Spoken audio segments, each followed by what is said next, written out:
Welcome back to కథలబడి. ఇవాల్టి మన కథ దీవెన. పూర్వం ఒకప్పుడు నేపాల దేశాన్ని భద్రకుడనే రాజు పాలిస్తూ ఉండేవాడు. ఆ రాజుకి పురోహితులన్నా జ్యోతిష్యులన్నా గౌరవం ఉండేది కాదు. పురోహితులు పెట్టే సుముహూర్తాలు కానీ జ్యోతిష్యులు చెప్పే ఫలితాలు కానీ జరుగుతాయని ఆయనకి నమ్మకం లేదు. ప్రశ్నలు చెబుదామని వారి ఆస్థానానికి ఎవళ్ళు వచ్చినా వాళ్లను తేలిగ్గా మాట్లాడి గెలిచేసేవాడు. ఒకనాడు రాజు వేటకి వెళ్ళాడు. ఆయనతో కూడా మంత్రి, పురోహితుడు, సేనాధిపతి మొదలైన వాళ్ళంతా బయలుదేరారు. ఇక వేటగాళ్ళు, కుక్కలు కూడా వెళ్ళనని వేరే చెప్పేదేమిటి? వాళ్ళంతా అడవిదారిని పట్టిపోతూ ఉంటే గోరువంక ఒకటి రివ్వుమంటూ ఎగురుకుంటూ వచ్చి పక్కనే ఉన్న ఒక చెట్టు మీద వాలి కుయ్ కుయ్ అని కూసింది. రాజు పురోహితుని కేసి చూసి, ఏమండి శాస్త్రులు గారు, ఈ పక్షి పలుకులకి అర్థం ఏమిటండి అని అడిగాడు. ఆ శాస్త్రి గారికి పక్షి భాష వచ్చు. అందుకనే ఆ రాజుగారు ఆయన్ని అలా అడిగారు. చూద్దాం ఏం చెప్తాడో అని అందరూ ఆయన వైపు చూస్తూ ఉన్నారు. ఆ పురోహితుడు కాసేపు అటు ఇటు చూసి దూరాన కొండ పక్క నుంచి గడ్డి కోసం కొడవలి చేత పట్టుకుని వెళుతున్న ఒక కాపుకేసి వేలు పెట్టి చూపించి, ప్రభు చూశారా ఆ వెళ్లే కాపుని?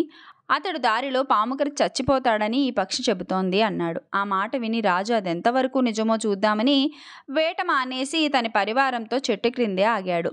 మరి కాసేపటికి ఆ కాపు పెద్ద గడ్డి మోపు కట్టి నెత్తిపైన మోసుకుని ఆ కొండ పక్క నుంచే తిరిగి వస్తూ అక్కడ వాళ్ళందరికీ ప్రత్యక్షమయ్యాడు.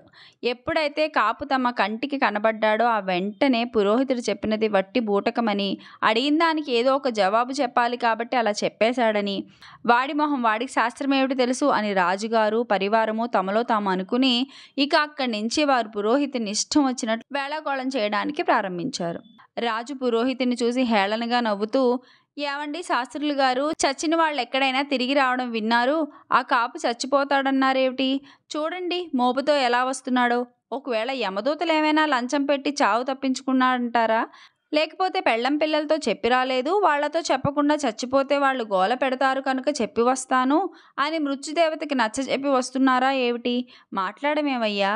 పాము కరిచి గదు చచ్చిపోతాడన్నావు, ఏమైందంటారు? ఆ విషమంతా ఇతగాడి చెమటకి కరిగిపోయిందా, లేక ఆ పక్షికి మతి చెడిపోయి తప్పు చెప్పిందా? సెలవెయ్యండి అన్నాడు.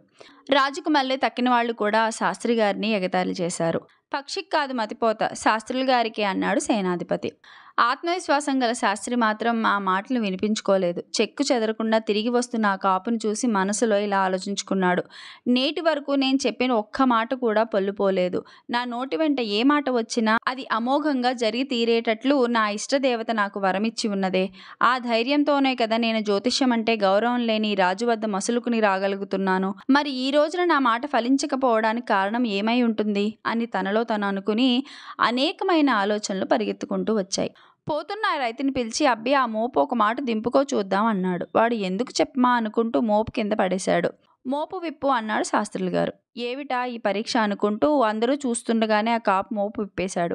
విప్పేటప్పటికి అందులో పాము తల ఒకటి, తోక ఒకటి కనబడ్డాయి. బాబోయ్ అంటూ ఆ కాపు భయంతో ఒక గెంతు గెంతాడు.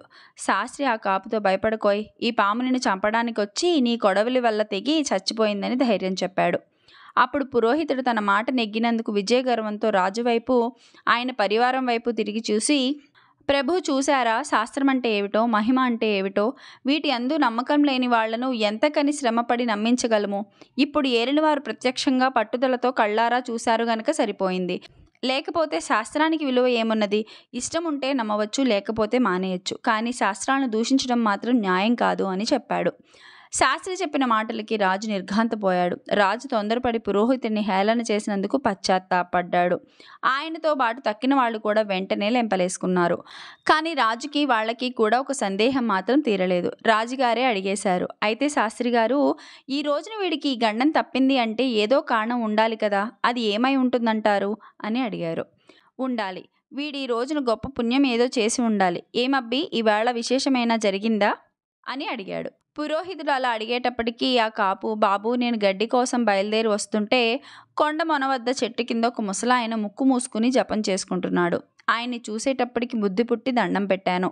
ఆయన 10 కాలాల పాటు బతుకు అని నన్ను దీవించారు. అంతకన్నా విశేషం ఏమీ జరగలేదు అని చెప్పాడు.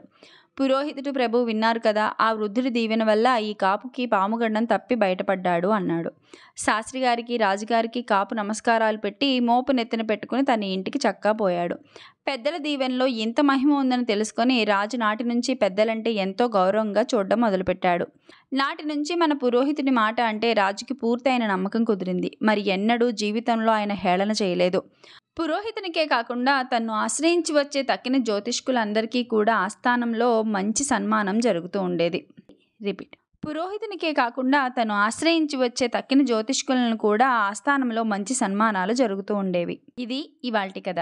ఈ కథ కనుక మీకు నచ్చినట్లయితే లైక్ చేయండి, షేర్ చేయండి, అలాగే కథలబడి ఛానల్ని సబ్స్క్రైబ్ చేయండి.